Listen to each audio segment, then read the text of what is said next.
So again, I've started the recording, but just to remind everyone, last week I didn't get the video recording done, but the audio recording is out there. If you go to archive.org and you look up this course title, which is called Understanding, is it Understanding Mind in Tibetan Buddhism or Understanding the Mind? Anyway, you'll find it under one of those two titles. You can get audio recordings of all the sessions, but in particular last week. So anyway, this is session 8. We're going to start with page 73 of the prayer book. Do the praise to Shakyamuni Buddha 3 times.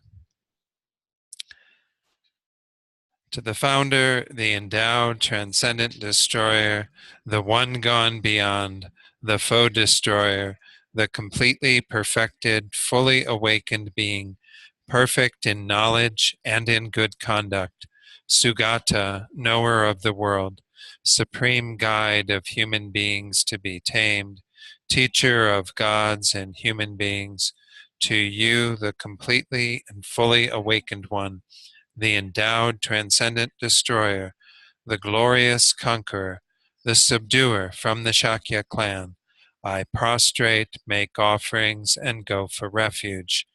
To the founder, the endowed transcendent destroyer, the one gone beyond, the foe destroyer, the completely perfected, fully awakened being, perfect in knowledge and in good conduct, Sugata, knower of the world, supreme guide of human beings to be tamed, teacher of gods and human beings, to you, the completely and fully awakened one, the endowed transcendent destroyer, the glorious conqueror, the subduer from the Shakya clan, I prostrate, make offerings, and go for refuge. To the founder, the endowed transcendent destroyer, the one gone beyond, the foe destroyer, the completely perfected, fully awakened being, perfect in knowledge and in good conduct, Sugata, knower of the world, supreme guide of human beings to be tamed, teacher of gods and human beings, to you, the completely and fully awakened one, the endowed transcendent destroyer, the glorious conqueror, the subduer from the Shakya clan, I prostrate, make offerings, and go for refuge. So now let's do the mandala offering prayer that you'll find in the prayer books here, either on 97 or 98, depending upon which version you have. We'll do that first prayer in English as usual, skipping over the request to turn the wheel of Dharma, going to the offering mantra, and then refuge and bodhicitta, once in English, twice in Tibetan. This ground, anointed with perfume, strewn with flowers, adorned with Mount Meru, 4 continents, the sun and the moon. I imagine this as a Buddha field and offer it. May all living beings enjoy this pure land. Idam Guru Ratna Mandalakam Niryatayami. I go for refuge until I am enlightened. To the Buddha, the Dharma, and the Supreme Assembly. By the merits I create through listening to the Dharma, may I become a Buddha in order to benefit all sentient beings. Sangye chodang soki choknam la jang chu bardu dakni kyab suchi daki chunyen gi pe sonam gi jola penchir sangye drupar shok sangye chodang soki choknam la jang chu bardu dakni kyab suchi Daki Chunyan Gi Pe Sonam Gi Dola Penchir Sangye Drupar Sho. Okay, let's do a short meditation then before we start the class. Give ourselves a chance to focus the mind a bit and to generate a good motivation for being here.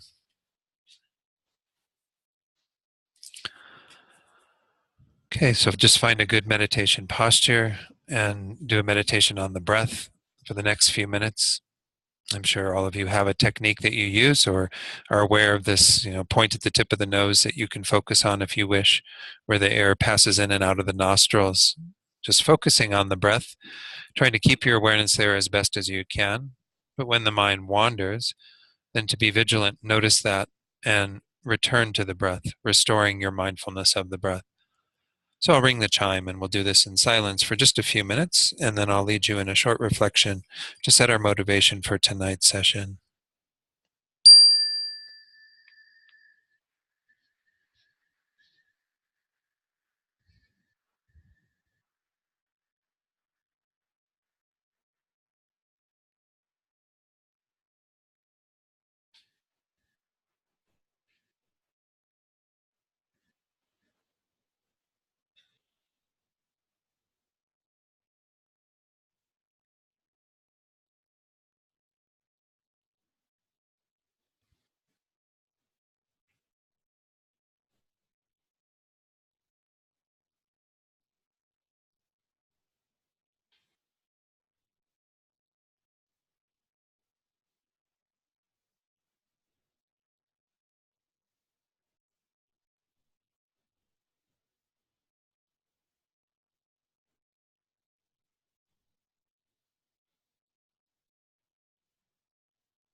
So now let's set our motivation of bodhicitta. And to do this tonight, let's just visualize sentient beings surrounding us, as many as we possibly can. You can start with those beings who you have a more defined relationship with. The friends, dear ones of this life. You can visualize your mother of this life on the right, father on the left. Visualize the friends, dear ones in the space immediately behind them and to either side. And the space in front of you, those beings in your life who are a bit more challenging for you. And then surrounding these two groups that you have a more defined relationship with are the countless strangers. We can visualize them in human form, just a vast ocean of beings. And first, think about the fact that each and every one of these beings is exactly like you in their fundamental situation, while the specifics of what they're going through at this moment in time can be very different. Their situation is exactly the same in terms of them wanting to be happy, wanting to not suffer. And in spite of having that desire, that aspiration to be happy, to not suffer, they still suffer. They still have not found true happiness. So there's nothing really to differentiate yourself from others at that level, examining the situation that we're all in, the predicament we all face. But moreover, every one of these beings has been incredibly kind to you, kind in very direct ways in this life and other lives. They've been very intentionally kind. that they've also been unintentionally kind and indirectly kind. We depend upon others so much for all the things that bring us some measure of happiness, pleasure.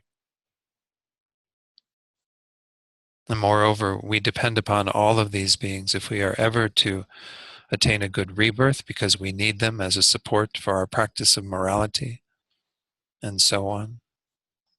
We also need them as a support, particularly for generating bodhicitta and for accomplishing the path to enlightenment. All of our happiness depends upon these beings. In this way, they are incredibly kind. So the main aim of bodhicitta is to benefit these kind mother sentient beings, to bring each and every one of them to complete enlightenment. But the secondary aim that is necessary to accomplish that task is to become a Buddha ourselves, to become fully qualified. So think that you're here tonight holding both of those aims in this mind of bodhicitta, wanting to benefit beings to the greatest degree by becoming a Buddha yourself, by coming to understand your own mind, so you can remove everything that obscures our Buddha nature, our true potential, and then actualize that potential fully by developing all the positive qualities. And it's for this reason that we're going to engage in this session tonight.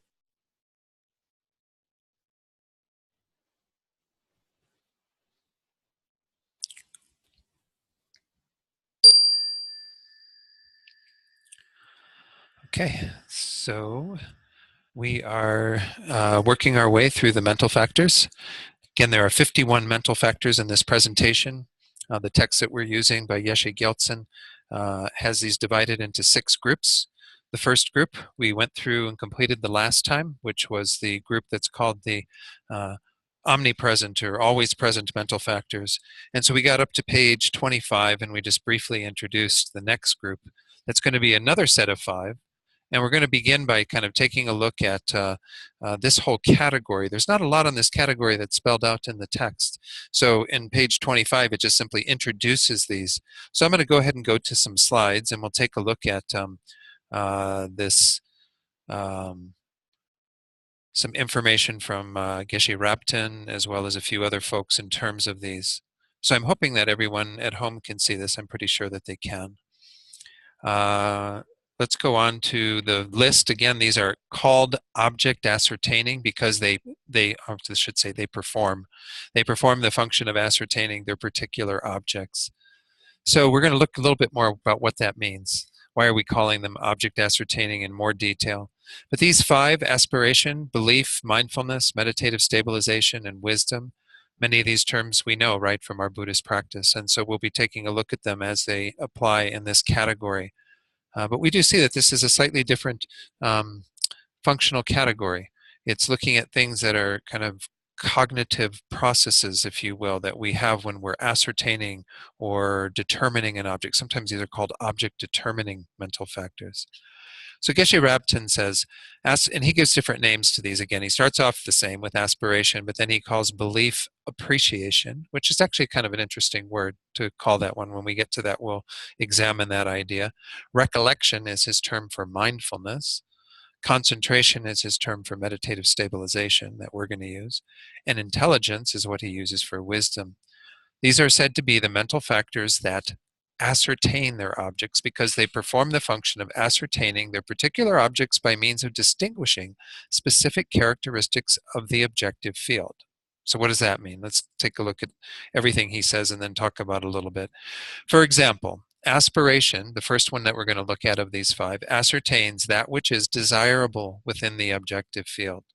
Appreciation, that which has been understood as being valuable. That's again belief in our terms. And recollection or mindfulness, that which has to be borne in mind. So it's kind of the idea that they are ascertaining and getting at specific characteristics in regard to something in the objective field and having a particular relationship to it.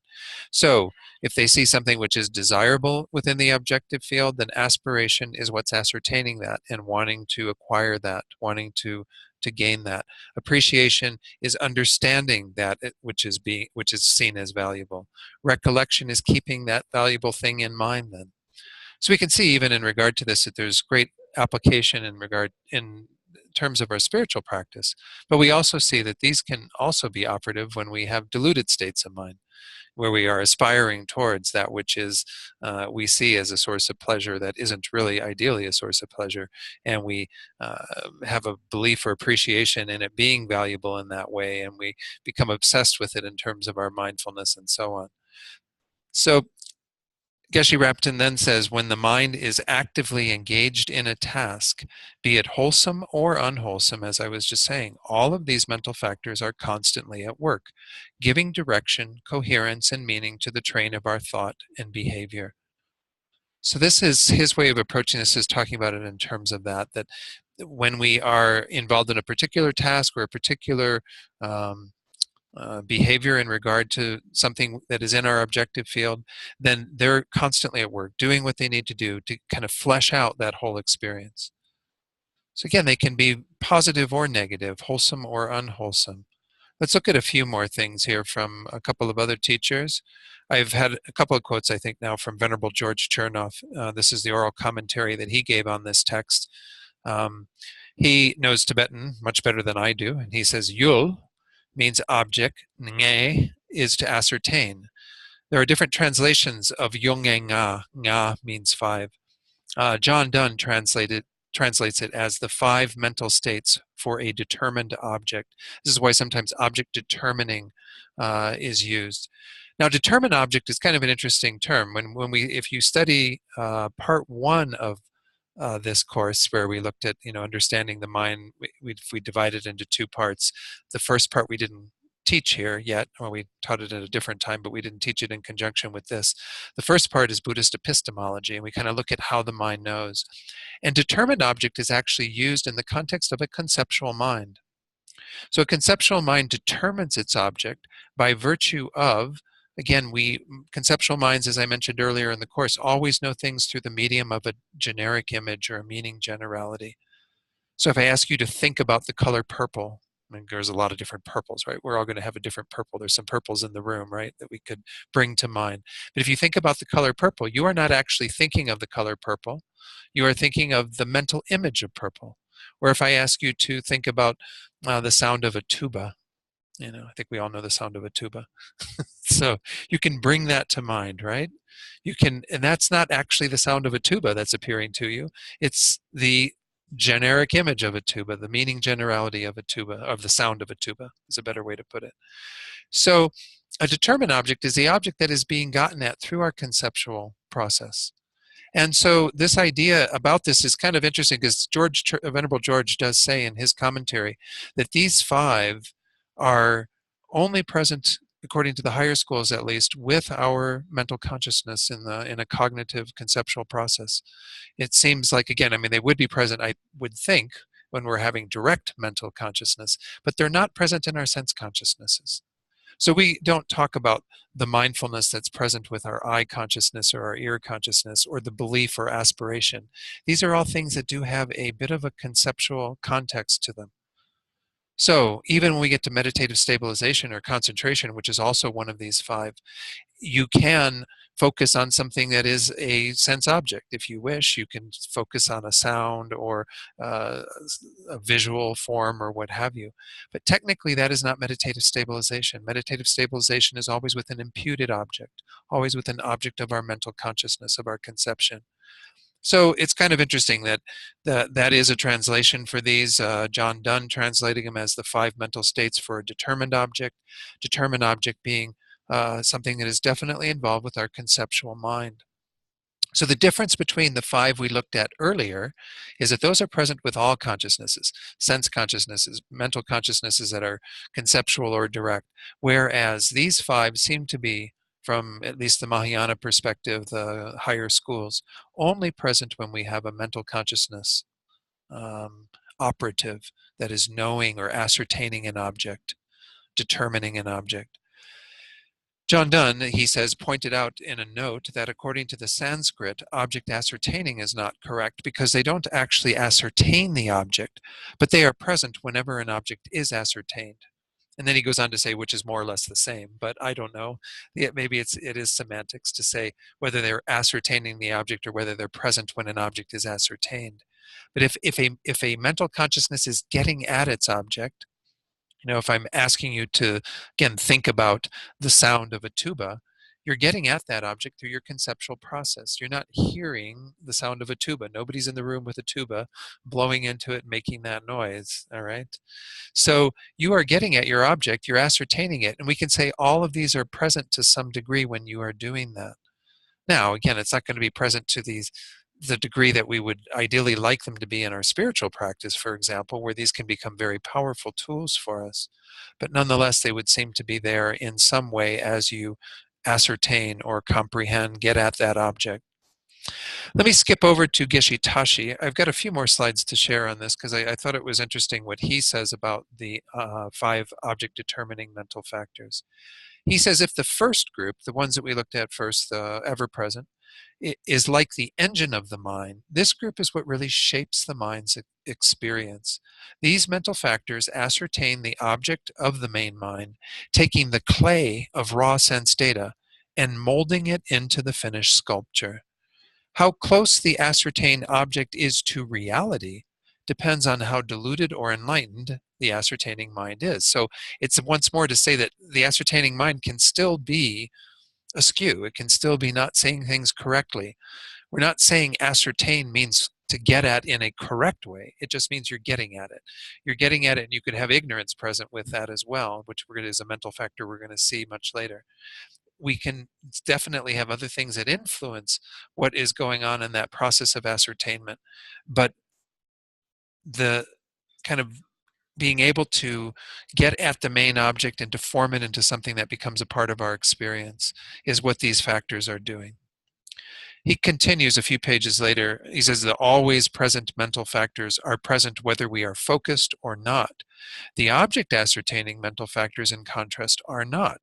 Their presence is dependent on the degree to which our minds explore the object.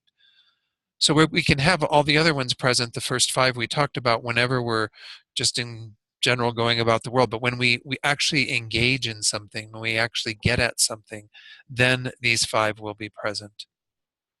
Not falling into the category always present suggests that they do not operate in every mental event. And traditionally, this is what is stated. And then this is Geshe Tashi saying he feels that generally these 5 factors will almost always operate, again, given the caveat that they're not going to be there with the sense consciousnesses. If we have any focus at all, he says, and unless we are unconscious, there is usually some focus, then all 5 must be operating. However, they do operate at different degrees. Some is, what I was saying. It's not like they're all present to the same degree. You're going to have variations on them, but you will have them all there. Some very actively, some hardly at all. Perhaps, for example, our aspiration, again, that's the first of these 5 we're going to look at in a moment, our aspiration to progress on the spiritual path might be very strong, but our intelligence or wisdom is low, or vice versa. We might have high wisdom or acuity, but yet we don't have the aspiration that accompanies it. He says next, the object ascertaining mental factors are cognitive, psychological activities that constitute the basic mechanism of our awareness. Under normal circumstances, it is difficult for us to see this mechanism operating. This is why I wanted to share what he had to say in particular, is because he talks about how having an awareness of these 5 really does help to flesh out what is going on when we are getting at an object. Frequently, again, we're going to have a whole retinue of other mental factors coming along for the ride, some wholesome, perhaps, and then we may have times when there are the unwholesome that are coming along. But it's good for us to have some understanding of what's all transpiring. He says we are confounded by cultural conditioning. It was interesting that last week Sylvia, who was here, brought up this whole idea of our cultural conditioning influencing to some degree our assessment of objects, contact with objects, and so on. But he says here we are confounded by cultural conditioning, which loads us with assumptions, and confused by language, which limits our experience of an event or object by simplistic naming and verbal describing. So this is something he's going to explain what he means by this. But essentially, he's saying that we do have a lot of cultural conditioning and then the way we use language that seems to kind of jump over a lot of this awareness of what's going on in the mind, that brings it to a place where we get much more easily confused. He says we often perceive a secondary mental factor as a main mind. He says we say I am angry in regard to the mental factor of anger, or I am happy due to some sort of a pleasurable feeling being there. And due to language, we feel that we are that anger or that we become that pleasurable sensation. He says to understand this is not so, we need to move beyond the assumptions we make on the level of our basic superficial emotions and examine the more complex levels of our minds at work to kind of get at what is all going on there, that it isn't that when that little mental factor pops into our mind that that's the whole landscape of what's occurring. Rather, we have a lot of different factors that are operative in our even in our identification with that anger, much less the arisal of that anger. Okay, so let's open it up to questions, and let me take it off the stop share for a moment. So, um, any questions from anyone online or in the room in terms of what these five are about? Might become clearer as we go through them too. Know that it might still seem a little vague right now, but yeah, Amy.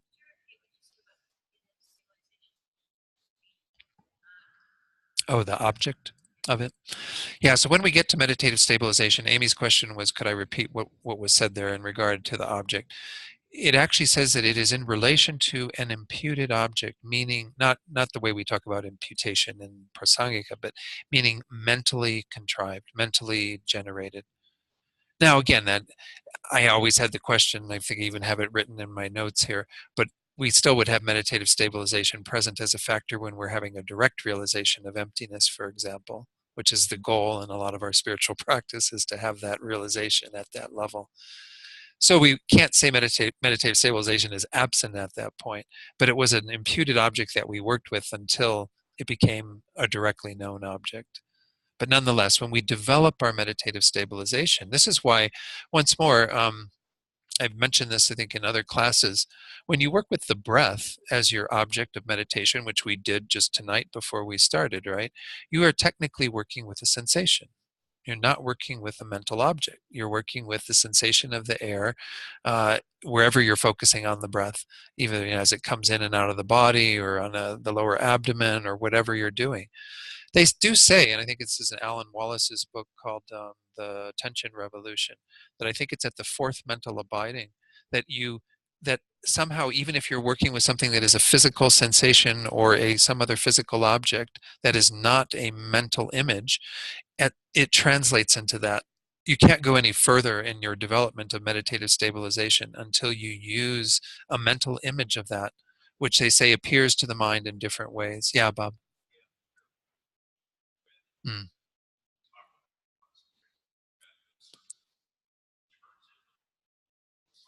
Hmm. Right.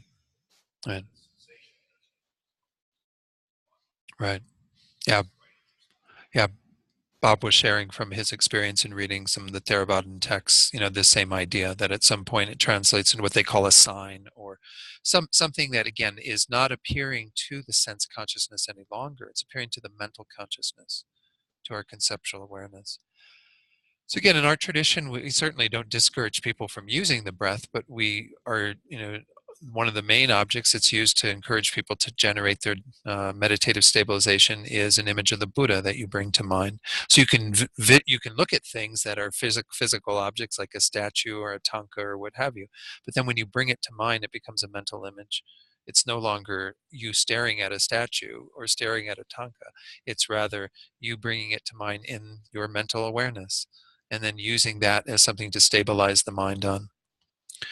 Alan Wallace made a curious comment in the Attention Revolution, just as an aside, that he feels from his perspective in working with Westerners that we aren't so good at using visualized images in developing meditative stabilization. I don't know why that is, but he says he's had much better luck getting people to settle their minds simply using the breath. And again, there is that change that occurs somewhere around the fourth mental abiding, I think it is. So, did that help answer your question then, Amy? All right. Any other questions on this category before I continue? And I'm going to then I think pretty much go straight through, and then we'll see if there's any questions at the end. Okay, let's go to the text then first. And the very first of these, again, is called aspiration. This is the same term that is used in Geshe Rabtin's book. I don't think there's really much variation on this term, this one in particular. Again, the Asanga's text, the Compendium of Knowledge, is quoted here in regard to the entity of aspiration. This is page 25 of the text. The question, what is aspiration? Response, it is the very wish to be endowed with this or that attribute of a desired thing. And then, of course, in our Buddhist terms, it has the function of acting as a support for making effort. When we talk about effort being the wholesome mental factor that we are going to be exploring later on. But even in our worldly terms, if we say we have an aspiration towards an object of desire, such as something delightful that we want to experience, well, then we make some sort of effort in more mundane terms in terms of achieving that, getting that, bringing that into our field of experience. So we can see already that this is a bit more conceptual in nature. Your sense consciousnesses don't have a wish to do this. They don't generate that wish. I'm not trying to downplay the sense consciousnesses, but they are frequently called dumb consciousnesses simply because they don't have the ability to engage in heavy cognitive processes. They're simply receptors for information. It is our mental consciousness, that's the domain in which all of that is processed and structured into the world that we live in, and our awareness of it, our relationship to it, our lack of being in touch with the true nature of it. All of those things are in the domain of mental consciousness. That's why that's the real workshop of the mind. So at the bottom it says, just as it has been said above, it is a knower that upon observing some intended thing seeks it. So again, intention will move the mind towards that, but then it's this aspiration that wants to acquire it. It wants to get it, in a sense, that wants to pull it into our field of experience. The way in which aspiration acts as a support for effort is as follows. And actually, let me hold on to that. We're going to get into that in just a moment. This is a very traditional teaching that goes into what are called the first of the 5 faults is laziness, and this is the second of the 4 antidotes, I'm sorry, to that first fault. And we'll get to that in a moment. Let's go to another share screen of the slides that I have for this. Let me share that with the folks at home. Okay, so again, we're going on to aspiration. This is how Geshe Rabtin describes that we just looked at the definition of. He gives it the definition of saying it's a distinct mental factor that, having focused upon an intended object, takes a strong interest in it. It has the function of acting as the basis for what he calls enthusiasm, which again is what we call effort, which, by the way, again, is a virtuous mental factor in our presentation. But as I said, we can also talk about more mundane ways that we are driven to aspire for various things. In general, he says, any wish or yearning to obtain a particular object is an aspiration. Depending upon the nature of that object or goal, the aspiration becomes wholesome and constructive, or unwholesome and destructive. It is thus important to learn which objects are worthy of aspiration and which are not. So this is just highlighting the fact that we can find objects that are worthy of our aspiration in that way that will actually lead to the overall goal that we're trying to achieve, which is happiness for ourselves and for all sentient beings and so on. But we can also have an aspiration towards things that are going to keep us bound in an unenlightened existence in samsara and so on. So it's really up to us then, through the other mental factors that we have, including wisdom and so on, that we're going to be looking at as part of these 5, to be able to discriminate which things are worthy of our aspiration and which aren't, where we should be then putting our effort, because once more, aspiration is what is the direct cause for our effort. Our aspiring for a particular thing causes us to put emphasis on trying to achieve it. So that's good enough for right now. We'll stop that share. It might still be up on the screen here, but let's take a look then at what it says there about the way in which aspiration acts as a support for effort. This is taken from Maitreya's text. It's called Discrimination of the Middle and the Extremes. There is a translation of that that's out there, by the way. I didn't bring it with me tonight, but I don't remember. It's, yeah, the verse is the 5th verse of the 4th chapter of that text by Maitreya. There's a very simple phrase that's there that's called, on the top of page 26, it's giving reference to these 4 antidotes to our laziness, but it's not putting them in the order that we're going to be looking at them generally when we do our analysis of this antidote to laziness. It says the support and that supported by it, and the cause and the result. So we're going to have a little bit further down on the page an explanation of those, and I have a slide for it as well. But let's read, or let me go through what Lama Tsongkhapa says. Again, Lama Tsongkhapa is quoted frequently in this. This is what's a nice thing about this text in particular, too. It stays very much from the perspective of our tradition and what the Lamrim Chenmo's quoted quite frequently, and that's what this text is here, the Great Exposition. If you cannot stop the laziness that is a non-enthusiasm toward cultivating meditative stabilization, and that takes joy in its discordant class, meaning you delight in being lazy and not engaging in practice and so on, then from the outset you will not be inclined to engage in meditative stabilization. So we see that this is the first of the 5 faults in regard to generating meditative stabilization, in particular what we call calm abiding. Most of you know this term. This is the term that is used. Sometimes it's called mental quiescence. It's shamatha in the Sanskrit, shine in the Tibetan. The instructions for generating that do come out of the Hindu tradition, and they've been brought into Tibetan Buddhism, all the other Buddhist traditions, pretty much in their entirety. And they're presented usually in the Lamrim, in the stages of the path, in the section of the great scope, the 5th perfection, which is the perfection of concentration. And there's usually, in Lama Tsongkhapa's text at least, a very lengthy explanation of how to go about achieving meditative stabilization, specifically calm abiding. I've talked about this previously in this course. There are 9 mental abidings, 9 levels that get you all the way up to the goal of calm abiding, which is said to be a state of mind where you can abide single-pointedly on any virtuous object that you choose for as long as you wish, without any physical or mental discomfort. The mind and body become extremely serviceable. So it's a very elevated state of achievement. You all will recall that I've talked about the 4 concentrations and the 4 formless absorptions that are above that, that are kind of goals beyond that, that you would continue to refine your meditative stabilization by doing those. But this is where this instruction is presented that we're looking at from Lama Tsongkhapa. So there are said to be these 5 faults, and the very first one is laziness, because it's the one that gets in the way right from the beginning, right? We don't get on the cushion because we have this unwholesome mental factor that's called laziness. So laziness in our culture we maybe don't think is quite as unwholesome, though I guess was always what the 5 deadly sins, one of them was sloth, right? So we do see that some traditions, spiritual traditions, do frown upon this idea of just chilling out and not doing anything. But laziness, and as we'll see when we get to laziness, that mental factor in our Buddhist studies here, that laziness actually has more dimensions to it than that. It's not just the mind of manana and procrastinating and what have you. It's also a mind that can get distracted by our mundane activities and fill our lives with lots of busyness, and thereby we don't do our spiritual practice. We don't sit on the cushion.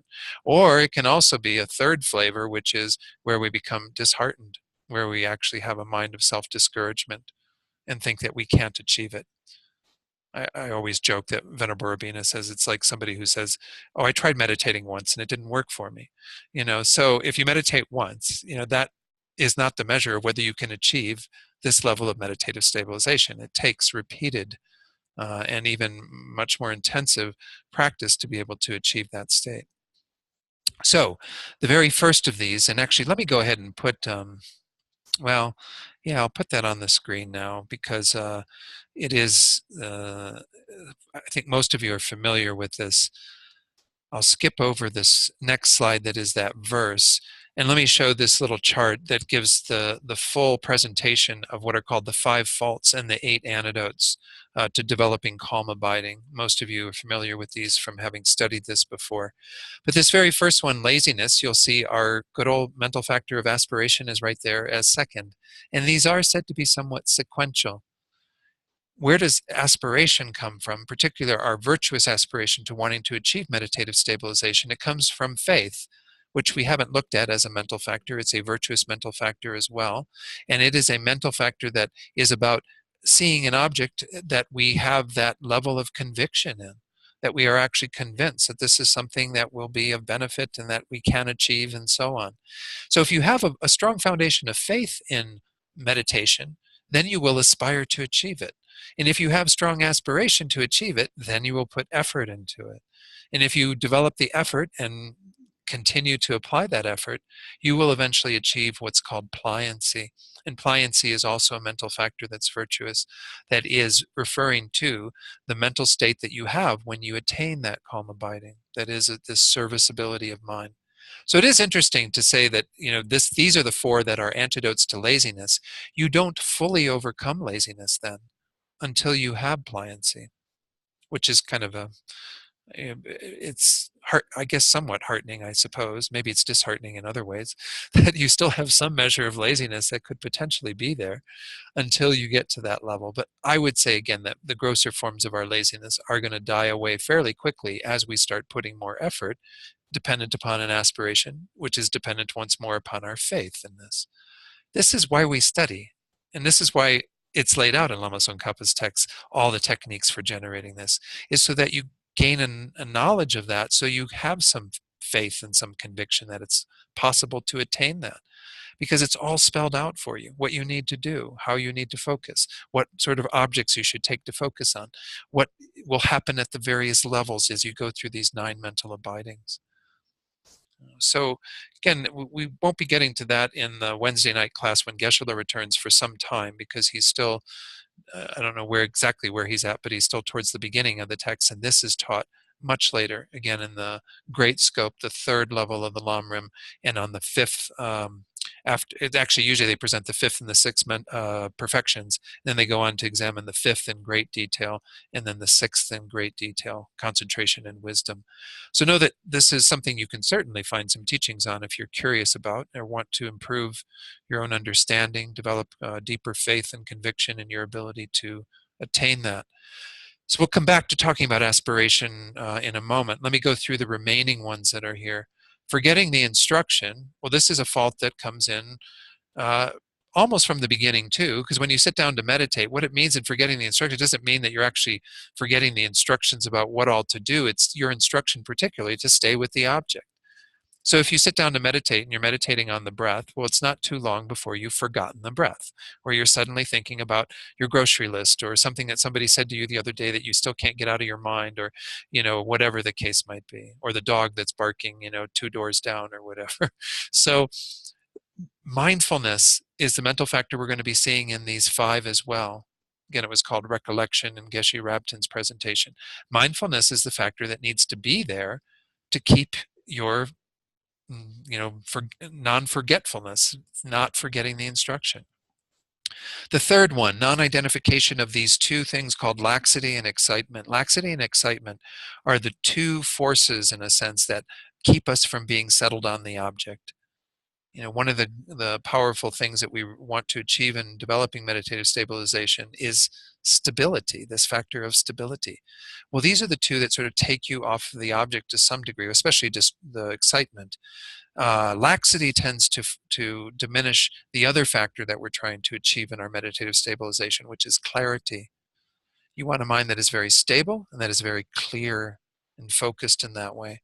So these 2, laxity and excitement, mindfulness of the object introspection will pick up when they are coming into the mind. This is the antidote to them. And why it's called non-identification of laxity and excitement is because they have their own antidotes. When the mind is lax, when it gets very kind of withdrawn, becomes very dull, then the object of what we have to do is kind of pull the mind up, make it more alert and attentive. When we have distraction in the form of excitement, where we are kind of going out to objects, well, then we have to bring the mind in. So they have their own antidotes, and that's actually what we mean in the fourth one there, where it says non-application, application, is that we have to apply antidotes when these things arise. When laxity, the dullness, the heaviness to the mind arises, well, then we have to bring the mind up and reestablish it on the object of meditation. When we have excitement and it's, the mind's drawn out to all these various objects that we get distracted by in that way, that we desire and so on, then we have to bring the mind back down once more to the object. So this third one is when we're not identifying those, when we're kind of sitting there in meditation and the mind's getting really dull and heavy and almost sleepy, and we still just keep doing what we're doing, which is not applying an antidote at all. So then we would need our introspection to identify it first, to say, oh, there's laxity, there's this dullness of the mind creeping in. And then if we identify it, sometimes in just identifying it, shining the light on it, makes it go away. We can be back on the object. But at some point, we may not be applying the proper antidote to it. That's the fourth one here on the left side, the 5 faults. The fourth fault is when we don't apply an antidote. And in those cases, we need to apply an antidote. So having an identification that it's arising is important, but then also applying the antidote when it does need to be applied. As I mentioned, sometimes just identifying it is enough to say, oh, that's right, I'm supposed to be on the object, and you reestablish your mindfulness, and your introspection did what it needs to do. By the way, this factor of introspection that we just touched on briefly, I didn't really describe it so much, but it's not one of them that's listed in our list of 51. But I think one teacher said it was included within wisdom or intelligence. It is a factor in the mind, or part of the mind, that what they say is kind of like a spy. You can't have it there all the time, just like you wouldn't want when you were a kid, you wouldn't want your mother looking over your shoulder the whole time you were doing your homework, right? You know, it's good maybe for parents to check in occasionally and see, how's the homework going? Are you doing okay? But you don't really want your parent looking over your shoulder the entire time. You don't really want introspection there, watching what's going on in the mind all the time either. You want to allow the mind to develop the skill, the ability to stay with the object. But introspection needs to come in every now and then and say, hey, you're not on essentially, are you on the object? And if you're not on the object, then you have to restore your mindfulness. Introspection has done its job. It's checked in and saw that you weren't doing what you were supposed to be doing. So this factor, again, is not really one of the 51 we're going to explore, but nonetheless, it is an important one as an aspect of our wisdom awareness that is able to check in occasionally to see what's going on. Of course, if our introspection finds that there's nothing going on, then fine, it can check out again. Sort of like a security guard around a large building, right? They don't, they just kind of go by each place, occasionally. They don't have to stay posted out in front of one door, just going to kind of wander around a bit. Okay, the last one, over application. This doesn't happen until you're way further along the way. We don't over apply antidotes usually because we're dealing with the problems of laxity and excitement, and it's important for us to apply them. What happens here is when you've actually gotten to a place in your development in these higher levels of the 9 mental abidings, and you've gotten rid of your laxity and gotten rid of your excitement, you still keep applying the antidotes thinking that they're there, but they're not there. So you're kind of doing work that doesn't need to be done. And in a sense, then that takes you away from maintaining your meditative concentration. So what you need at that point is what's called equanimity here. Equanimity here is not the same as the equanimity that we have in our meditation on equanimity for all beings. It's an equanimity that means a balanced state of mind, a mind that is just going to hang out with what's going on. It isn't going to feel the need to do something, to adjust the mind in some way because it thinks there's laxity or excitement present. By the way, laxity and excitement both have their coarser forms and their subtler forms. And laxity of the two is the harder one to detect. And subtle laxity is very, very difficult to detect, they say, but nonetheless can be discriminated, the difference between that and having true meditative stabilization. So we'll be touching on some of these as we continue this exploration of the mental factors. This was just to get your grounding back in where these are presented and how aspiration in particular, though we'll also see again mindfulness in this category of these 5 object ascertaining, and we'll see some of the others later on when we get to the different um, presentations of mental factors in this text. So let me go back then to go ahead and show this slide. When that verse was given at the top of page 26, it said the support and that supported by it and the cause and the result. That's going to be again presented about 2/3 of the way down on page 26. The support is our aspiration. That supports our effort. So what is supported by our aspiration is our effort.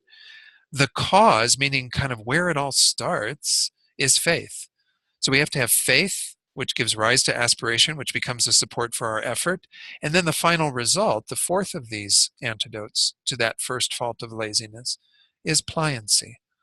What's one here again in this context, it's referring to the mental pliancy. We often even talk about physical pliancy, but this is the mental pliancy, that is that serviceability of mind that is only generated to its full degree when we attain calm abiding. So we'll be seeing this when we look at the text. Let's see now. Actually, we'll go back to just leaving this on the screen. Let me stop the share for the folks at home. Let's go on then to what Lama Tsongkhapa says, since I didn't finish that. He says here, even if you do achieve it once, even if you do kind of get to that place of achieving your meditative stabilization, it will quickly degenerate since you will be unable to sustain it. Therefore, it is most crucial to put an end to laziness at the beginning. Regarding this, when you attain pliancy in which your body and mind are filled with joy and bliss, laziness will be overcome. As I mentioned earlier, that's the final antidote, is when you get pliancy. Laziness will never arise once you have pliancy present, because it's the complete opposite of that. It's complete serviceability. It's no longer clouded by any of that. It says there, since no weariness will arise in your application to virtue all day and night. In order to generate that pliancy, which was again the fourth of these antidotes, you must be able to undertake continuous effort in meditative stabilization, which is the cause for generating pliancy. It's like what comes immediately before pliancy is effort. So that's the third of these antidotes. Then it goes on to talk about the second, and in order to produce that effort, you will need a continuous fervent aspiration that seeks meditative stabilization. This will become like your mode of being, that you always are trying to achieve meditative stabilization. You're doing whatever you can to aspire to gaining that goal, that level of mind.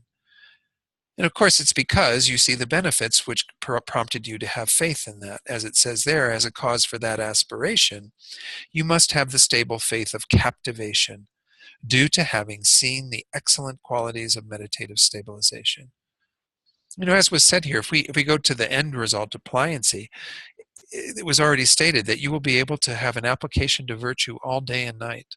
Well, if you were able to do that, if you were able to maintain virtuous states of mind, virtuous behavior all day and night, well, then you would only creating the causes for happiness for yourself and for others. You would only be creating the causes to become enlightened as quickly as possible. So we see that our meditative stabilization is absolutely essential to create and to develop. Therefore, we need the strong faith, the aspiration to do that, the effort that we put into it, and then we will eventually get to that place of pliancy, and that's concomitant with our development of that state of mind of meditative stabilization that's fully qualified. So he concludes saying, therefore, for a start, you should meditate again and again on faith that reflects upon the excellent qualities of meditative stabilization. Having witnessed the sequence of these through your practice, you will apprehend this excellent essential point with the clearest certainty. So again, this was taken from the section of the Lamrim, the great treatise that pertains to developing calm abiding, that is presented again at the tail end of the text in Lama Tsongkhapa's in the translation that exists. It's in volume 3, and there actually once more is an entire volume of commentary by Geshe Sopa on developing calm abiding. So it's good to read those, to become quite familiar with it, and then to certainly put have the faith, the aspiration, the effort into your meditative practice so you eventually attain that pliancy. As a proof for this point, Tsongkhapa cited the above passage from Maitreya's text, Discrimination of the Middle and the Extremes. He explains its meaning as follows. The support is aspiration, which is the support of our striving or effort. The supported is striving or effort. The cause of aspiration is the faith of conviction in excellent qualities, and the result of striving is pliancy.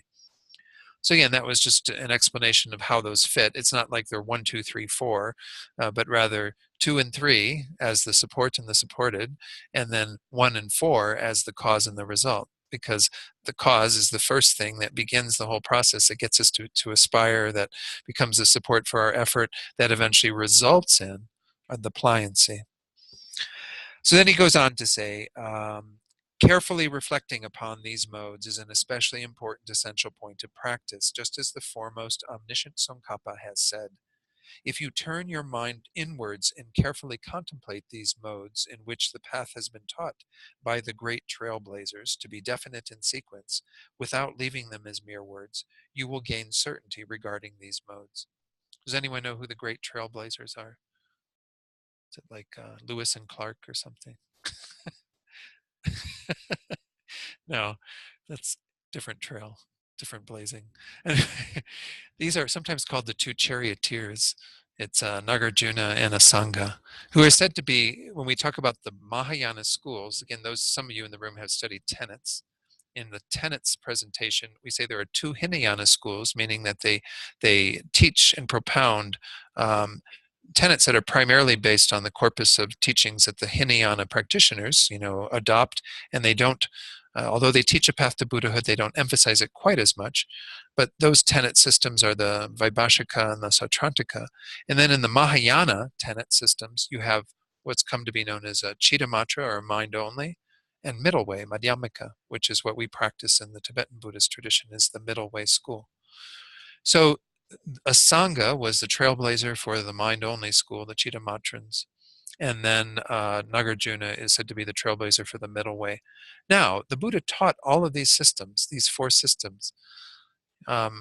We have to, again, that's one reason why engaging in that level of study, looking at the various philosophical premises that the Buddha taught and coming to understand them, so that we can gain some knowledge of what the Buddha taught at those levels, but also to refine our own knowledge, so we eventually arrive at what we would say is the highest point of view, which according to Madhyamaka, according to the middle way, is that school.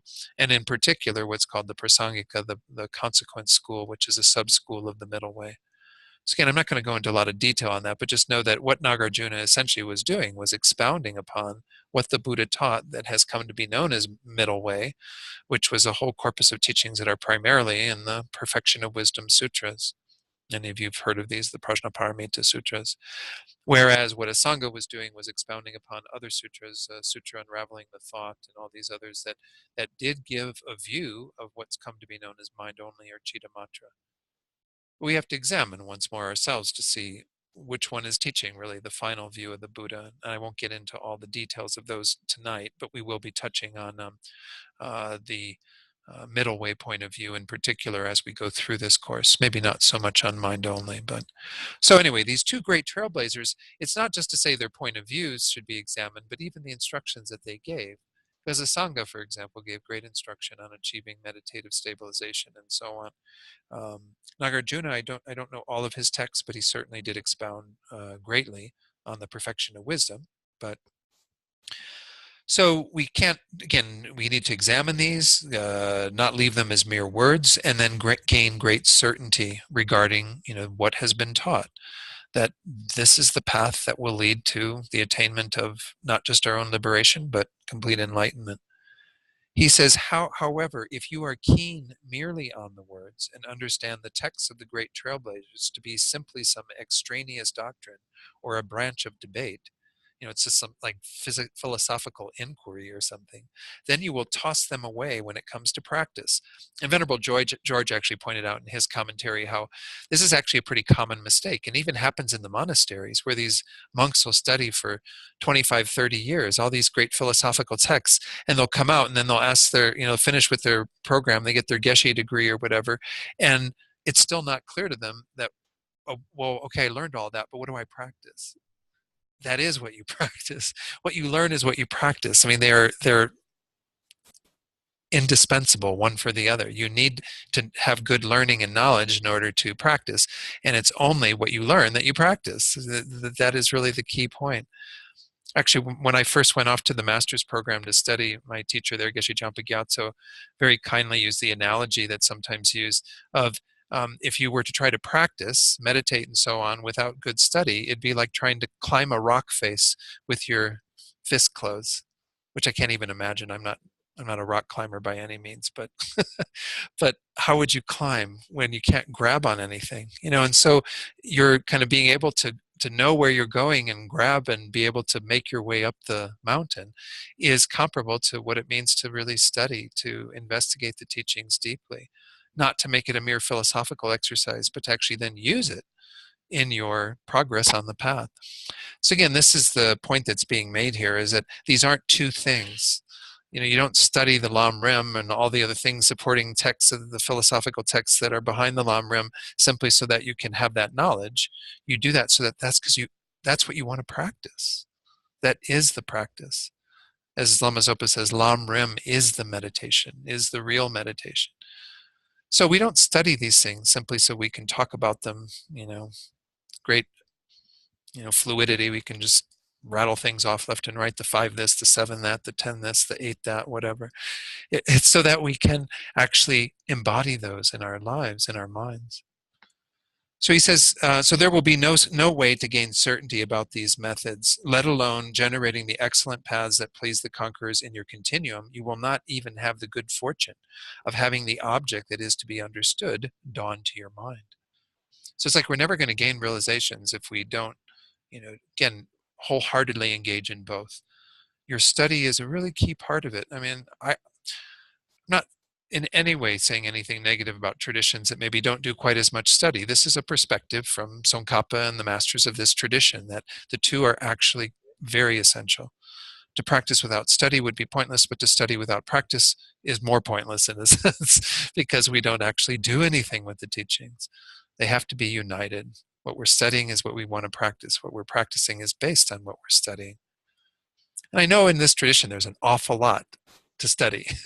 There's an awful lot out there of information. That's why the Lam Rim is so important. That's why it's quoted frequently in here, is because it's the context for how we go about integrating these teachings. So maybe enough on that. Let's go on into the top of page 27 where aspiration is concluded. It says there, when aspiration is divided, there are 3 types. The aspiration wishing to meet, an aspiration that kind of wants to be in touch with something we find desirable. Then we have the aspiration wishing not to be separated, when we're in touch with something that is undesirable. And then we have the aspiration that seeks, that kind of drives us to attain something, to achieve a goal and so on. He says here then the aspiration that seeks is also of many types. The aspiration seeking wishes, aspiration seeking views, and so forth. It's that mind that kind of goes out looking for things. Let me do the screen share again to bring up, I think that's on now for everybody. The slide on this is from Geshe Rabten again, saying that there's a 3-fold classification of aspiration. Aspiration to encounter once again that which has passed, aspiration not to be separated from what one is experiencing at present, and aspiration to achieve a certain goal in the future. So these are maybe, again, actually, the way I explained that second one is not quite right. Aspiration wishing not to be separated. So it's kind of I was saying it was in regard to things that we find undesirable. It's the idea that we find it undesirable to be separated from what it is we desire. So this second one is more over this idea that we want to continue to experience something. So we want to encounter once again that which is desirable. We want to not be separated from experiencing what is desirable. And we also can have this greater aspiration, which is an aspiration to achieve a certain goal in the future. Then he goes on to say it can further be divided into 4 types. A strong interest in an object of sensual desire, which of course isn't really going to get us very far because it's probably going to just prompt us to have more attachment. A strong interest in a material object, which once more is still perhaps not going to get us where we want. want to be, a strong interest in a particular opinion or view. Again, it depends to what degree we're discriminating our views and so on. And then a strong interest in liberation, an aspiration for liberation or enlightenment could be included in there. But this is, again, not something that's part of our text, just something that Geshe Rabten had that thought I would share.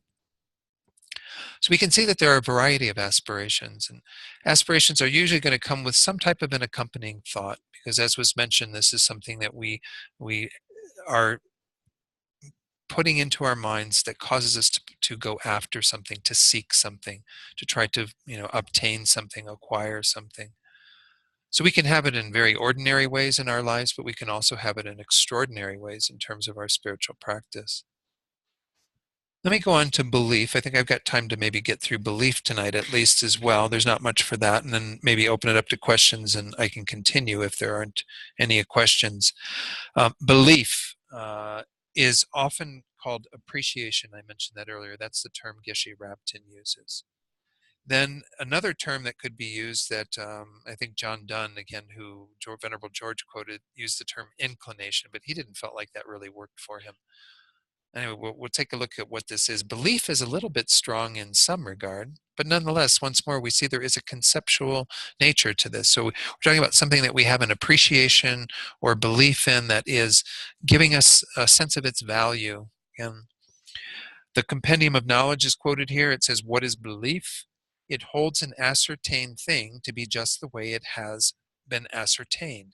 It has the function of non-captivation." Non-captivation, we hear, it means it's incapable of being led astray. It's not that you aren't captivated by the object. You are captivated by the object. You won't be captivated by other things. That's why belief can be a good word for this, because it means if you have a strong belief or appreciation for the Buddhist path, then you're not going to be swayed from it. You're going to be continuing to, once more, that's going to go hand in hand with your aspiration to seek out and engage in. But because you've come to value it through that process of ascertaining it to be something that you have some conviction in the qualities of, then this belief is one way of talking about it. I think actually there is one translation. It was the other translation of our root text that's out there that called this conviction rather than belief. Again, there are different flavors. This is one of the challenges is when you have a Tibetan word here. The Tibetan word is mopa, or mowa. I don't know if it's mopa or mowa. Maybe Rachel can tell me. Sometimes with this pa, or I think it's the pa, sometimes turns into a W sound after some syllables. It depends.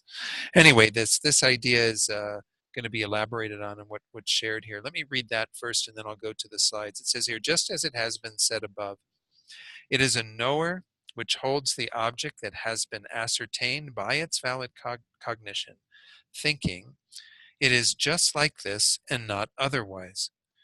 So it's getting at this level of conviction in it, that the object is just as I'm ascertaining it. You have an appreciation for it, a belief in it. And again, different flavors in the English. Here, its function is specified as non-captivation because when one has gained firm belief in the object that one has ascertained, an opponent cannot steer one away from it. You're not going to be swayed by alternate views of what you should be doing, that you're going to be, again, and we see this very applicable in the spiritual path, right? That you're going to fully engage in your spiritual practice and you're not going to be swayed from that, because you have that level of appreciation or conviction in what the Buddha is teaching as a path to liberation, enlightenment, and so on. For example, reflecting upon the difference between the Buddhist and non-Buddhist teachers in the context of going for refuge, many of you know this topic, it's in the small scope of the Lamrim. Refuge is where our Buddhist path, in a sense, begins, where we have this strong faith, conviction, belief in the three jewels as being what will protect us from suffering and from all the causes of suffering for ourselves as well as for others. It says there, in the context of going for refuge, one analyzes which is an infallible refuge and ascertains that only the teacher, the Buddha, is an infallible refuge.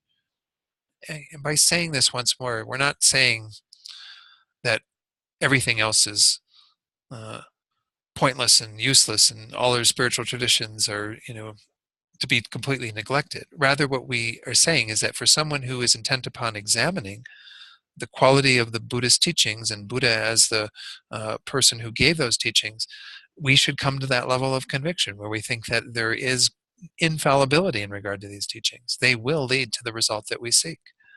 They will support us on the path that we are aspiring to achieve.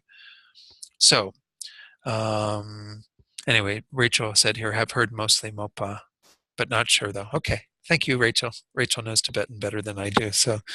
Um, so then, when the doctrine taught by him and the spiritual community properly practicing this doctrine, the Dharma and the Sangha, those are the other two jewels, are also ascertained by valid cognition to be infallible refuges, a firm belief in them as final refuges is gained. Thereupon, Forders, who are frequently called the outsiders, or the non-Buddhists, and so forth, cannot lead one astray, and one has then joined the ranks of Buddhists. Based upon this, all wholesome qualities will increase. So this, again, is something we can see in our own spiritual path to some degree, and what we all will have, as was pointed out earlier, in regard to all five of these, they will be different levels of them in each of our minds in terms of even in each particular thing. For some topics of the Lamrim, we might have great appreciation, belief, conviction in, but for others it might not be quite as strong, but we're working on developing it and continue putting our effort into it. But this idea that these sort of act as the doorway by which we can engage in greater virtue, greater practice, and so on, it's really quite relevant there. Now, if you talk about it in a mundane way, once more, if you have an object of desire that's a central sense object or something that you are trying to acquire, well, then you have the aspiration that's seeking it, and then you would have this distorted form of an appreciation that thinks that it's going to solve all of my problems. It's going to be the source of all my happiness. If I get that person into my life, then it's all going to be wonderful. Smooth sailing from then on, right? Has it ever worked for anybody in the room? No. Okay. We can have good partnerships. I'm not saying that that's not possible, but what I'm saying is it's putting something on top of it that is probably not, realistic, not quite in line with reality.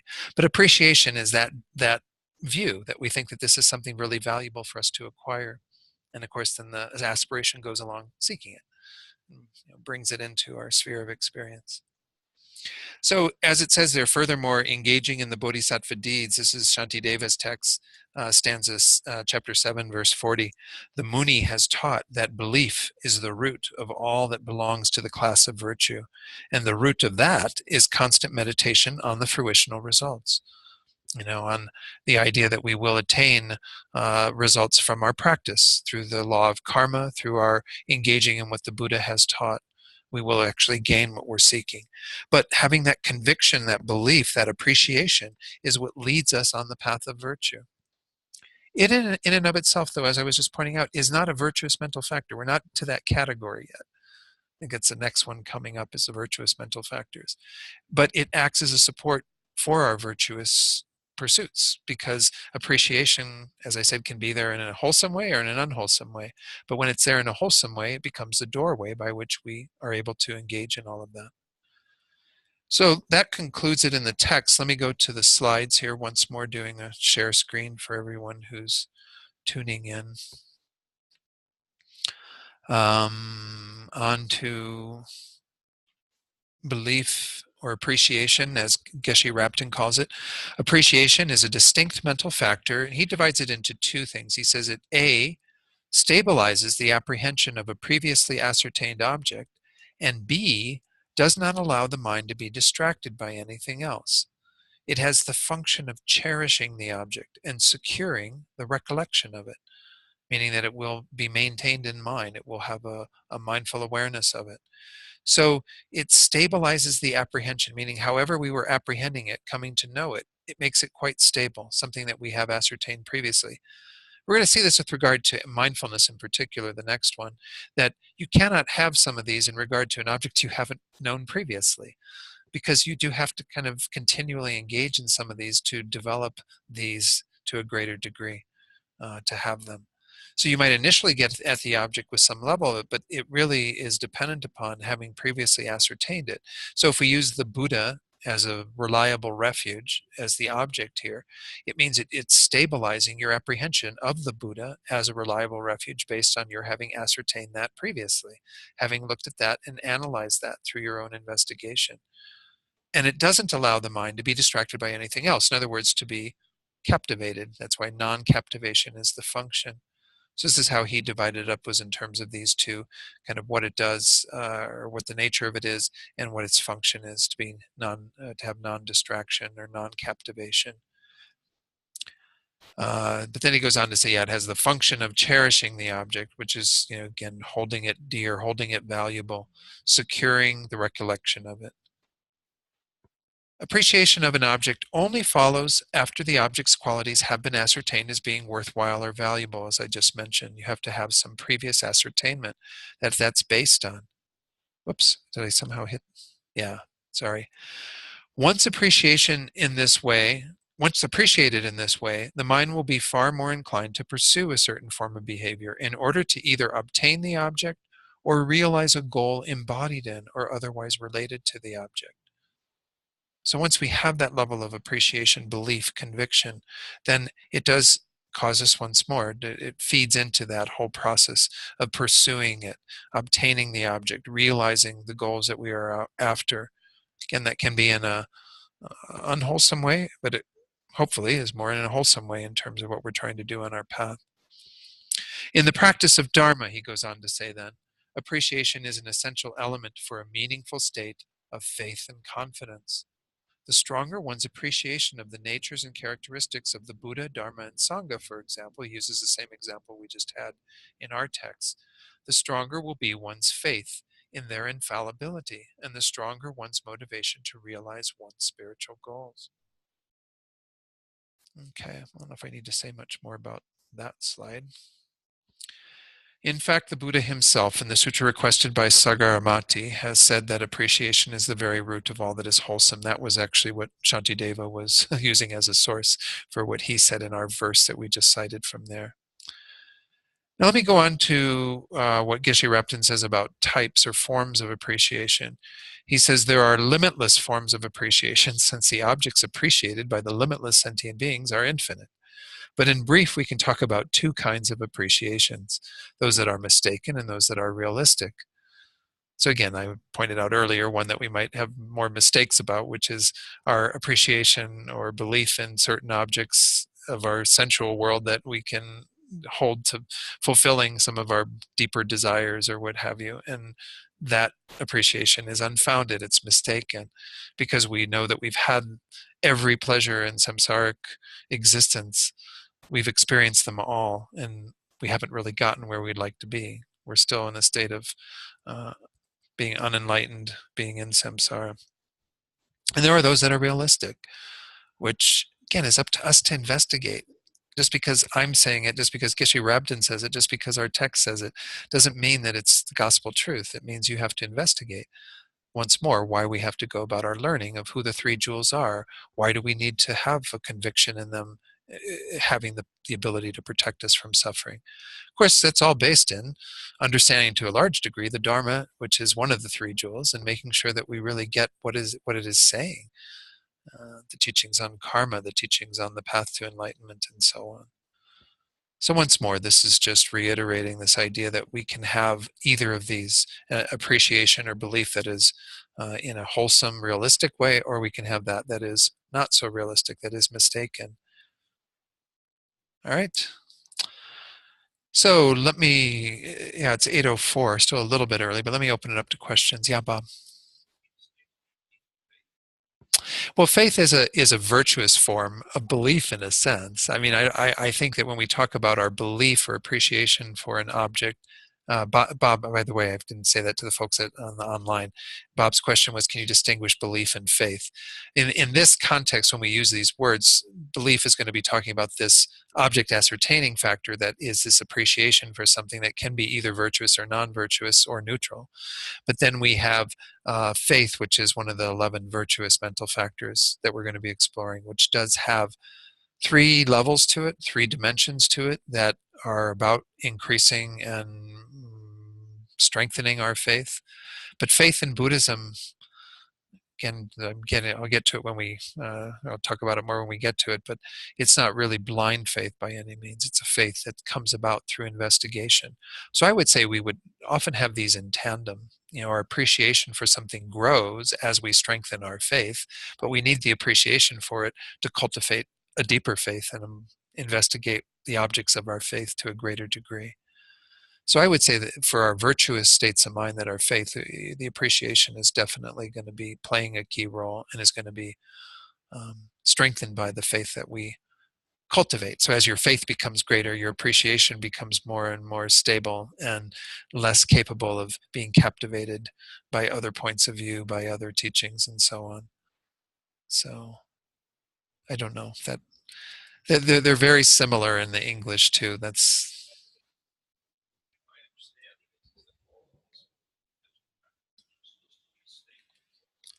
yes.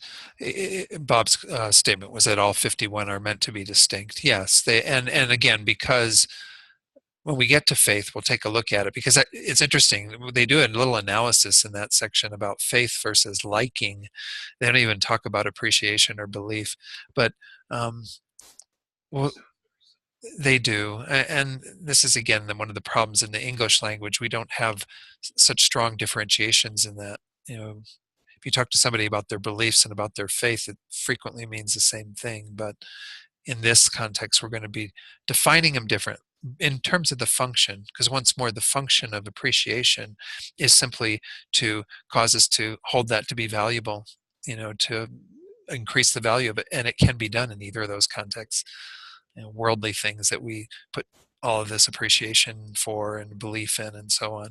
Whereas faith is definitely directed at the Buddhist path and at the three jewels and at karma and all the topics that are taught in the Lamrim. Yeah. So, yeah, they do play different roles. Any other questions? Are there any questions from folks online? All right, let's go on then. If we're not getting any other questions, everybody's got realizations on that one. So let's go to mindfulness.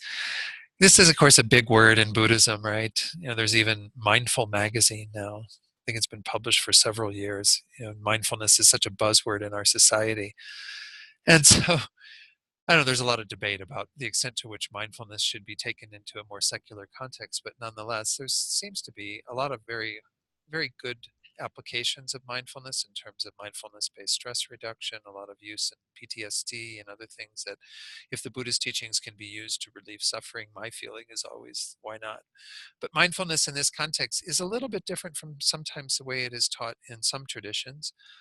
Alan Wallace, once more to quote from the Attention Revolution, the way he says it is that the mindfulness that we're talking about here can be distinguished from the way that sometimes it's described as a sort of unconditional presence with whatever's going on.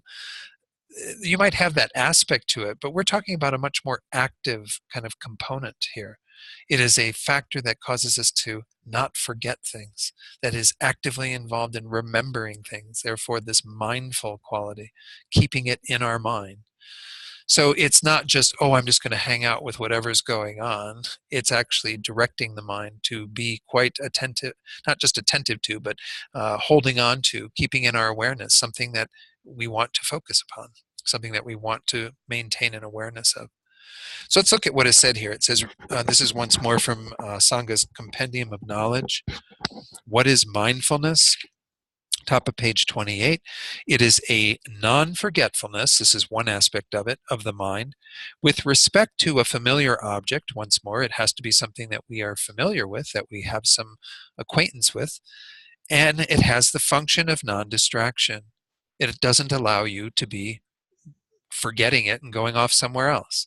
This is what we frequently mean by even just mindfulness in our everyday language, right? I wasn't mindful and I left my keys in the on the counter or wherever. I locked my keys in the car because I wasn't mindful. It means that you forgot. You weren't aware and staying present with something so that you got distracted. Mindfulness keeps you from being distracted. Mindfulness keeps you on the object of meditation when you're meditating, but it also keeps you on the object of what you're trying to do in your daily life. The vows that you have, the behavior you're wanting to engage in, all of this So there are three components that I mentioned there. Just as it has been said above, it is a knower that possesses three features. These three features are first, the objective feature, meaning that it has to be in regard to a familiar object.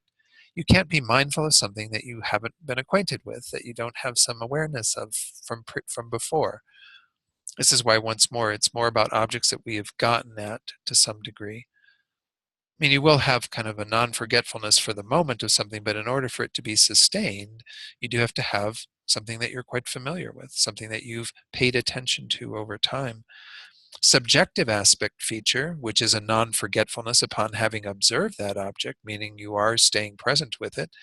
And then the third, the functional feature of non-distraction. It's not allowing distraction to arise. When you have mindfulness of the breath, for example, in your meditation, you are not being, the mind's not wavering. It's not going off to the grocery list and all these other things. If you are maintaining that mental factor of mindfulness, then it's through that that you are able to always be with the breath, to recollect the breath. Remember, the fault we were looking at was forgetting the instruction. This is the antidote to it, is mindfulness that says, oh, the instruction is to stay with the object in our meditation. That's one application of this. If I use like your daily mindfulness in terms of wanting to not say harmful things with your speech or dishonest things with your speech, well, then that's what you're wanting to maintain your awareness of. So every time you open your mouth, when you're going to reply to somebody, you're maintaining a mindfulness, a non-forgetfulness of what you want to be doing, that you want to be using your speech skillfully, beneficially, truthfully. So it can be applied in a variety of situations. It's not just meditation, but it becomes really key in meditation. So each of these three are explained in our text, the objective feature, subjective aspect feature, functional feature. First, since mindfulness is not produced with respect to that which has not been previously familiarized with, the objective feature is stated as a familiar object. Secondly, for the subjective feature, it says even though the mind might have previously familiarized itself with an object, if it does not presently dawn as an object of the mind, mindfulness will not occur, meaning you have to have it being maintained in its awareness. It's not just that you knew it before, but that it has to be not forgotten, maintained in our awareness. Finally, the third one, the functional feature. Since the stability of the mind is enhanced in dependence on special mindfulness, its functional feature is specified as that of non-distraction. Remember earlier I was talking about how in our meditative stabilization practice in particular, we're talking about achieving stability and clarity of the mind. It's primarily the stability here that's being influenced by our mindfulness. When you have the mindfulness present, then you are maintaining a stable focus, stable concentration, because you're not forgetting the object. The clarity aspect again comes in terms of overcoming some of the dullness, the laxity in the mind that can creep in, where you might still think that you're meditating quite clearly on the object, but the mind is actually very fuzzy, very weak in that regard. The clarity or intensity isn't there. So let's pause there and, let's pause there and go to the slides just to take a look at what some of these other teachers have said about this same topic of mindfulness, how they've defined it, and so on. Recollection is the term that Geshe Rabten uses. He says it's a distinct mental factor that repeatedly brings to mind a phenomenon of previous acquaintance without forgetting it. It has the function of not allowing the mind to be distracted from its object. It acts as the basis for concentration. You cannot have concentration without mindfulness present, because mindfulness is that factor. Again, when we talk about these mental factors, as I mentioned many sessions ago, we're simply conceptually designating parts of the functions of the mind. And this is that function of the mind that doesn't allow you to forget. Concentration, as we see, is what's accompanying that, in particular in our practice of meditation, by remaining single-pointedly on the object that we are focused on. Yeah, Bob.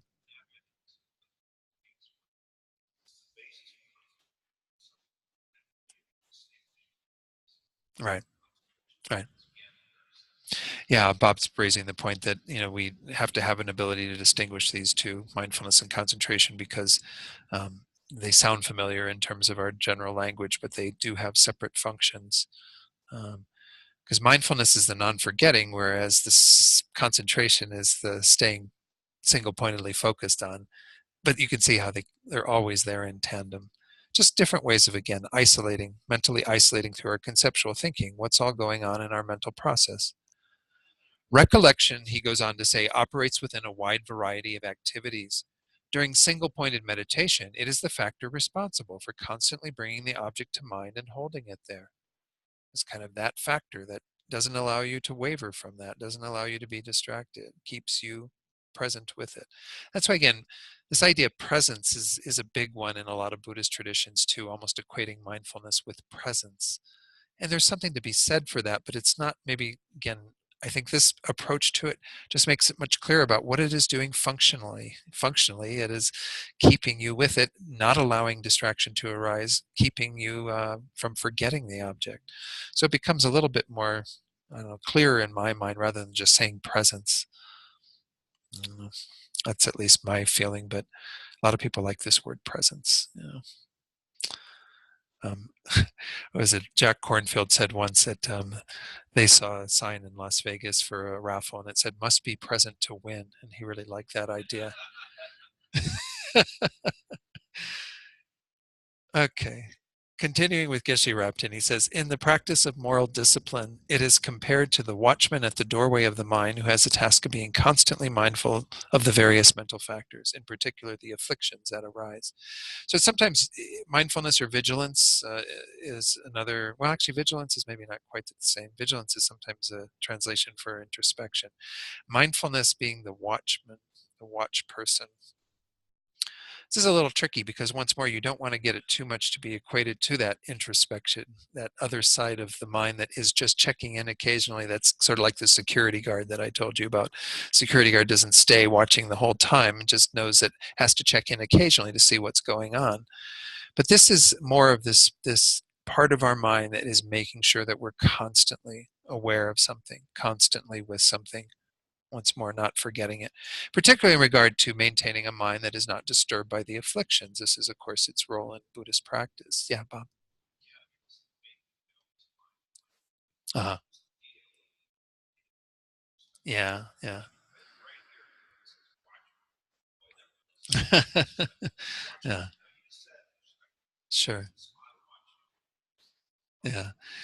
Yeah, Bob's just pointing out how frequently these two are conflated. There is a chapter in Shantideva, I think it's chapter 5, called Guarding Alertness or Vigilance, where he talks about these two factors. And of course, in the traditional Buddhist presentation of the development of calm abiding, they use this little pathway that leads you up. It's a man with an elephant. The elephant represents the crazy nature of our minds. And of course, at the very beginning of the path, the elephant's like running way ahead of the person, and the person's like trying to get the elephant and keep it from going out of control.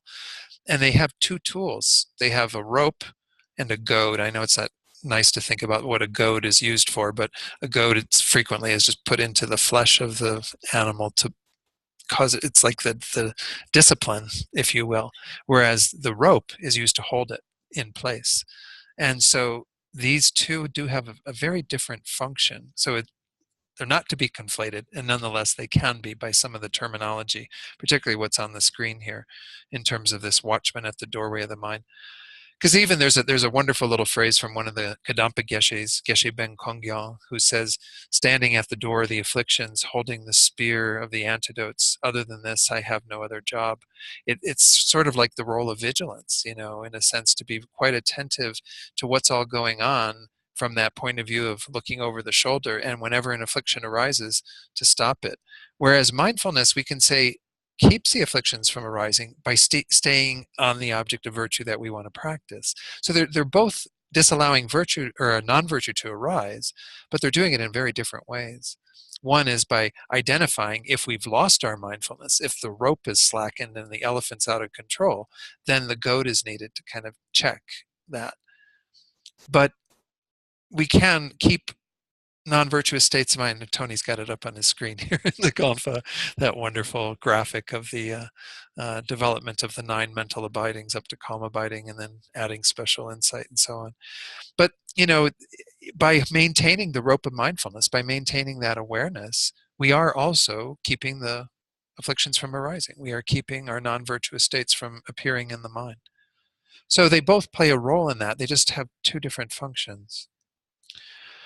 Through recollection of one's vows and commitments, unwholesome mental factors are unable to gain a foothold in the mind, thus causing turmoil and chaos. So instead of the turmoil and chaos that they would cause, they are kept from doing that when we maintain recollection of our vows and commitments. This is the whole thing of why we have vows and commitments. Prior to this course, we went through the Bodhisattva vows here. And so it's important to have an awareness of these and to maintain your mindfulness of them so that when you encounter a situation where you could potentially break your vows, you are holding the awareness of, oh, I know exactly how I need to be in this situation. I have that that I've acquainted myself with once more, why we have to study the vows and so on, is so that we can be aware of them. So he's going to continue going through a number of examples of where recollection plays a role in our practice. While studying, for example, recollection enables one to remember what one has learned previously and thus allows a store of knowledge to be built up. Anyway, we're going to have to stop here because I didn't realize we've gone past 8:15. It's about 8:21. We should probably conclude tonight. I'll continue with these same slides and go on and talk a little bit more about how Geshe Rabten presents these. So what I would encourage you to do over the next week, if you have the opportunity, is to just see how these are operative, particularly in your practice. 3 that we've looked at already. We haven't concluded mindfulness yet, but the idea of kind of understanding what role they play in terms of your own study and practice of the Dharma, your own maintaining more positive states of mind, keeping the delusions from arising. So any final questions before we conclude? Mary Mogenberg joke says, no realizations here. Okay. Well, I can say from this side of the screen, no realizations either. So, all right. Yes, Tony. Uh-huh. Just yesterday. Tony saying that he just saw the elephant graphic for the calm abiding yesterday. Well, actually, Rachel's going to do 2 Saturdays on it it's at the end of March or April. No, end of March, I think. Yeah. It's on the calendar.